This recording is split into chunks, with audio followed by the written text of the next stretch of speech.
Om Sairam. Welcome back to our channel Pavitra talks. మన వారాహి అమ్మకి నమస్కారం చేసుకుంటూ ఈ వీడియో స్టార్ట్ చేస్తున్నానండి.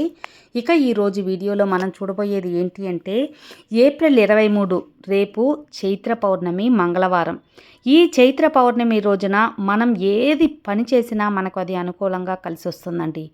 ఇక మన అప్పులు తీరాలన్నా, మనకు ఆర్థిక కష్టాలు తొలగిపోవాలన్నా, మనం ఏదైనా సరే డబ్బుని చేర్చుకోవాలి, డబ్బు మనకు వశం కావాలి అంటే ఎక్కువగా మన చేతిలో ఎప్పుడు కూడా డబ్బులు అనేది ఉండాలి అని చెప్పి అనుకునే వాళ్ళు తప్పకుండా ఇప్పుడు చెప్పబోయే ఈ చిన్న పరిహారం మీరు చేసిన పక్షంలో తప్పకుండా మీరు లెక్క పెట్టలేనంత డబ్బు అనేది మిమ్మల్ని చేరుతుంది.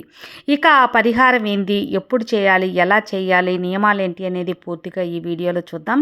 వీడియో అయితే స్కిప్ చేయకుండా చూడండి, అప్పుడే మీకు క్లియర్గా అర్థమవుతుంది. ఈ పరిహారం చూడబోయే ముందు ఒక చిన్న రిక్వెస్ట్ అండి. మన ఛానల్ ఎవరైనా ఫస్ట్ టైం కానీ చూస్తున్నట్లయితే సబ్స్క్రైబ్ చేసుకొని బెల్ యాక్టివేట్ చేసి ఆల్ అనే ఆప్షన్ని క్లిక్ చేయండి. నేను కొత్త వీడియో పెట్టిన వెంటనే మీ వరకు నోటిఫికేషన్ వస్తుంది. మీకు ఉపయోగకరంగా ఉంటుంది, నచ్చింది ఈ వీడియో అనుకుంటే తప్పకుండా లైక్ చేసి సపోర్ట్ చేయండి ఫ్రెండ్స్. ఇక మనం ఈ చైత్ర పౌర్ణమి రోజున చేయాల్సిన పరిహారం చూడబోయే ముందు అసలు మనకు చైత్ర పౌర్ణమి తిథి అనేది రేపు 23వ తేదీ ఫుల్గా పొద్దున్న నుంచి సాయంత్రం వరకు ఉంది. కాబట్టి మనం ఎప్పుడైనా సరే ఈ పరిహారాలన్నీ చేసుకోవచ్చు. కానీ పౌర్ణమి అనేది రాత్రి సమయంలో పూర్తిగా ఉంటుంది. అందుకైన అద్భుత శక్తి కూడా మనకు రాత్రి వేళలోనే ఎక్కువగా ఉంటుంది. కాబట్టి ఇప్పుడు చెప్పబోయే ఒక పరిహారం 6 గంటల నుంచి 12 గంటల లోపల మీరు ఎప్పుడైనా కూడా చేసుకోవచ్చు అన్నమాట. ఈ పరిహారానికి కావాల్సిన ముఖ్య వస్తువు చక్కెర. మనం చక్కెరతో ఈ యొక్క పరిహారం చేయబోతున్నామండి. చక్కెర తెలుపు అనే ఒక తెలుపు రంగు అనేది మనకు చంద్రభగవానుడికి ఎంతో ప్రీతికరమైన ఒక రంగు. అందువల్ల మనం ఈ పరిహారానికి తెల్ల చక్కెర అంటే మామూలు మనం షుగర్ అంటాం కదా, ఈ తెల్ల చక్కెర మాత్రమే యూజ్ చేయాలి. బెల్లం కానివ్వండి లేదా ఏదో నాటు చక్కెర అట్లాంటివి కాకుండా మనం నార్మల్గా వాడుకునే తెల్ల చక్కెర మాత్రమే యూజ్ చేయాలన్నమాట. ఒక పిడికెడు చక్కెర అనేది ఒక బౌల్లో కానీ, గాజు బౌల్ కానీ, ప్లాస్టిక్ బౌల్ కానీ, మట్టి బౌల్ కానీ, మీ దగ్గర స్టీల్ గిన్నె ఏదైనా ఉన్నా సరే అందులో ఒక పిడికెడు నుంచి 2 పిడికెల వరకు చక్కెర అనేది తీసుకోండి. ఇంతే వేసుకోవాలనేవి లేదండి, మీరు తీసుకునే ఆ యొక్క గిన్నెను బట్టి ఉంటుందన్నమాట. ఒక పెద్దది అనుకోండి, ఎక్కువ అవసరం లేదు, కొద్దిగా ఒక 2 పిడికిల వరకైనా సరే వేసుకోవచ్చు.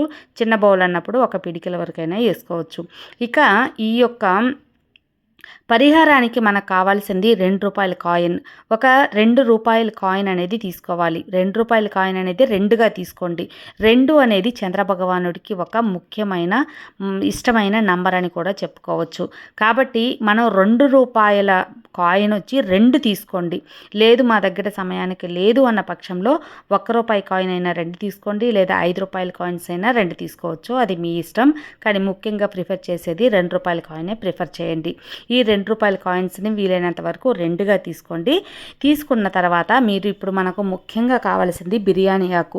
ఈ బిర్యానీ ఆకు అనేది మనకు ఏదైనా సరే మనం అనుకూలంగా మనకు కోరుకున్నది జరగటానికి, నెగిటివ్ ఎనర్జీని దూరం చేయటానికి, ముఖ్యంగా ధనాన్ని వశం చేసే ఒక శక్తి అనేది ఈ బిర్యానీ ఆకు. ఎన్నో పరిహారాలు అనేది మనం ఈ బిర్యానీ ఆకుతో చేసుకున్నాం కదా.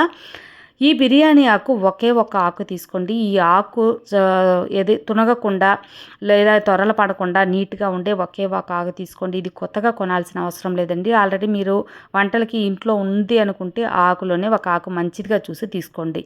దీనిపైన మనం ఇప్పుడు ఒక మంత్రం రాయాలన్నమాట. గ్రీన్ కలర్ పెన్తో రాయండి. ఎందువల్లంటే మనం డబ్బు కోసం చేస్తున్నాం కాబట్టి డబ్బును వశం చేసే శక్తి పచ్చ కలర్కి ఉంటుంది. కాబట్టి పచ్చ కలర్ పెన్ను, హైలైటర్, మార్కర్ ఏదైనా ఒకటి తీసుకొని మీరు ఓం వం చంద్రాయ నమః, ఓం వం చంద్రాయ నమః అనే ఒక చంద్రభగవానికి సంబంధించిన ఈ మంత్రాన్ని మనం ఒకసారి అనేది రాసి దాని కింద మీ అప్పులు ఎంతైతే ఉందో ఆ అప్పు మొత్తాన్ని వేసుకోండి. మీరు ఎప్పుడు కూడా మనం చేసే ఒక తప్పు ఏంటి అంటే అప్పులు తీరాలి, మాకున్న ఆర్థిక కష్టాలు తొలగాలి అనే ఒక వ్యతిరేకమైన మాటలు అనేవి మనం వాడకుండా మనకు ఆ అప్పులు తీరటానికి కావాల్సింది డబ్బు, మన ఆర్థిక ఇబ్బందులు తొలగాల్సిన దానికి కావాల్సింది ధనం.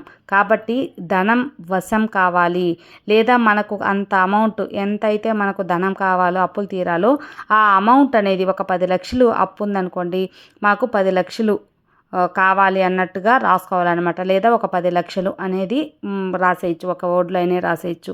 లేదా మీకు 5 లక్షలు కావాలి, 5 లక్షలు మీకు ఉంటే మీరు బ్యాంకు లోన్ అనేది కట్టేసుకోవచ్చు అనుకున్న పక్షంలో 5 లక్షలు అని రాసుకోండి.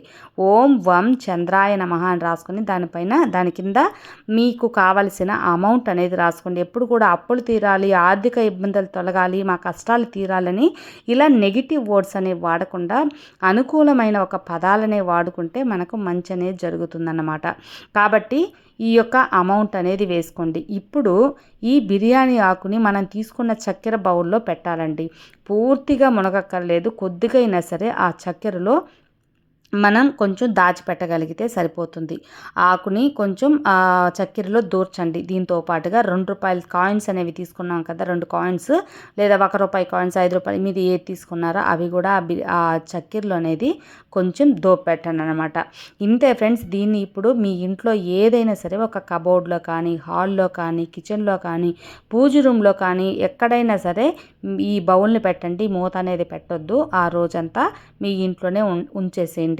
ఉదయాన్నే అంటే ఆ రాత్రంతా ఉండిన తర్వాత తెల్లవారాక ఆ బుధవారం రోజు చక్కగా స్నానం చేసి ఆ చక్కెరని ఏదైనా ఒక సైడ్లో వేసేయండి. చీమలు అవి ఆహారంగా తినేస్తాయి అన్నమాట. ఇక ఆ బిర్యానీ ఆకుని మీరు ఇంట్లో అయినా సరే కాల్చి డిస్పోజ్ చేసి బూడిదిగా చేసి ఊదేసేయచ్చు, లేదా ఇంటి బయట అయినా కాల్చి బూర్ది చేసేయచ్చు. అంటే కొంచెం దీపంలో వెలిగించేసారు అనుకోండి, చక్కగా మండిపోతుంది. తర్వాత మీరు దాన్ని గాలికి అనేది ఊదేసేయచ్చు. తర్వాత ఇక ఆ ₹2 కాయిన్స్, 2 కాయిన్స్ అనేవి ఉన్నాయి కదా, వాటిని మీరు మీ పూజ గదిలో డబ్బులు వేసుకునే ఒక పాత్ర అనేది పెట్టుకుంటారు, లేదా ఒక గిన్నె అనేది పెట్టుకుంటారు, ఒక డబ్బా అనేది పెట్టుకుని అందులో వేసుకోవచ్చు, లేదా మీరు డబ్బులు పెట్టే గల్లాపెట్టలో వేసుకోవచ్చు, లేదంటే బీరువాలో నగలు డబ్బులు అన్నీ పెట్టుకొని బీరువాలో కూడా వేసుకోవచ్చు. దీన్ని అడయాలంగా కూడా మీరు ఒక జిప్లా కవరో లేకపోతే చిన్న పొట్లంగా కట్టి కూడా మీ బీరువాలో అనేది వేసుకోవచ్చు. ఇలా చేసి చూడండి ఫ్రెండ్స్. తప్పకుండా మీ ఇంట్లో అద్భుతంగా డబ్బు చేరడం అనేది మీరే గమనిస్తారు. మీరే ప్రత్యక్షంగా కూడా గమనించే ఒక అద్భుతమైన శక్తి మీ ఇంట్లో ఉంటుందన్నమాట. అంటే ఎంత అనుకూలమైన శక్తి, డబ్బు వశం చేసే అనుకూల శక్తి మీకుండి లక్ష్మీ కటాక్షంతో పాటు మీకున్న అప్పులన్నీ తీరి మీరు చేసే పనిలో మంచి ఆదాయంగా ఉంటుంది. ఈ యొక్క పరిహారం చేయడానికి మీకు ఎలాంటి నియమాలు లేదండి. నాన్ వెజ్ తిన్నా పర్వాలేదు, స్నానం చేసి చేసుకోవచ్చు పరిహారం. లేదు అంటే పీరియడ్స్ టైం ఉంది అనుకుంటే కూడా చేసుకోవచ్చు. కానీ వాళ్ళు పీరియడ్స్ ఎవరైతే అయి ఉన్నారో వాళ్ళు చేసుకోకుండా వాళ్ళ ఇంట్లో మీ కుటుంబ సభ్యుల చేత అనేది చేపించుకోవచ్చు అనమాట. ఎందువల్లంటే మనం ఆ కాయిన్స్ని చక్కగా బీరువాలోనూ అలా పెట్టుకుంటున్నాం కాబట్టి ఒక ఫార్మాలిటీకి మనకు మనసు ఒప్పదు కాబట్టి ఇంట్లో వేరే వాళ్ళ చేత అనేది చేపియండి. పీరియడ్స్ ఎవరైతే నెలసరి టైంలో ఉన్నారో వాళ్ళు కాకుండా వేరే వాళ్ళు చేసుకోవచ్చు కుటుంబ సభ్యులు. ఇక ఈ పరిహారాలు మాత్రమే చేస్తే సరిపోతుందక్క, మేము ఏం పని చేయక్కర్లేదంటే అలా కాదండి. మీరు చేసే పనిలో మంచి లాభం అనేది ఉంటుంది, కలిసి వస్తుంది అని చెప్పడానికి మనం ఇలాంటి మనకు అదృష్టాన్ని కలిసి వచ్చే ఒక పరిహారాలు కానివ్వండి ఇలాంటివన్నీ చెప్పుకుంటూ ఉంటాను అనమాట. ఏదైనా నమ్మకంతో చేస్తేనే మనకు కలిసి వస్తుంది, మనకు అదృష్టం అనేది వస్తుంది అనమాట. నమ్మకంతో చేయండి, అంతా మంచి జరుగుతుంది. సర్వే జన సుఖినో భవంతు. జై సాయిరామ్, జై వారాహిమాత.